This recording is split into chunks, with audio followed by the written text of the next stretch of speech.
President Lula ruled out any government action to freeze food prices, and he made an appeal for people to stop buying the more expensive items. The list of what has been weighing on people's wallets is on everyone's lips. Coffee, rice and beans, meat, coffee, butter that I use a lot. The devaluation of the real at the end of last year explains the reality of the shelves.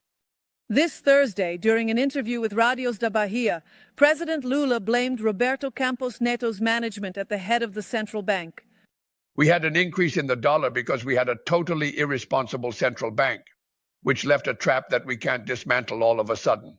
The dollar is high, and it was the reason for speculation against the currency.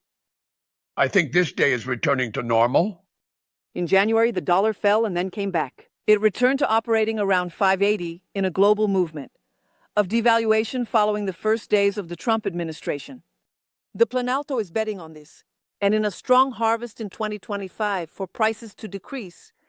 This economist, who was once director of the central bank, cites distrust regarding the balance of government accounts as a factor that took hold.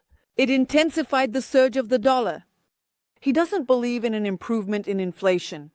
In the short term, however, he is more optimistic than the market, which predicts an inflation rate of 5.51% for this year. The price determinant is the international market, and that's the way it is, right? Even with this record harvest, I don't see food prices improving that much, which should be a record harvest. Not just in Brazil, but in the world. Now, I'm not one of those who think that inflation is going to explode. In general, we still need to see a greater cooling of the economy for us to see prices ease and go down more. For the end, for the central bank's own target. Lula will have a meeting with meat producers to discuss how to lower the price of the product. In the meantime, the president suggests that families stop buying, and there are the more expensive ones. If you go to the supermarket in Salvador and you suspect that a certain product is expensive, you don't buy it.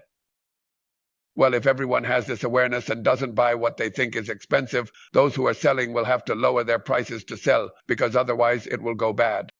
To dodge the prices, this couple has been doing their monthly shopping at more than one supermarket. Other things that we need, we couldn't get them here, we'll get them somewhere else. While economists analyze this fluctuation of the dollar and what's happening outside of Brazil, the worker who lives on a minimum wage or even less needs to find quick alternatives. In the largest city in the country, the population registered in the single registry, which contains data on low-income families, can shop at solidarity stores, popular markets, maintained by the city.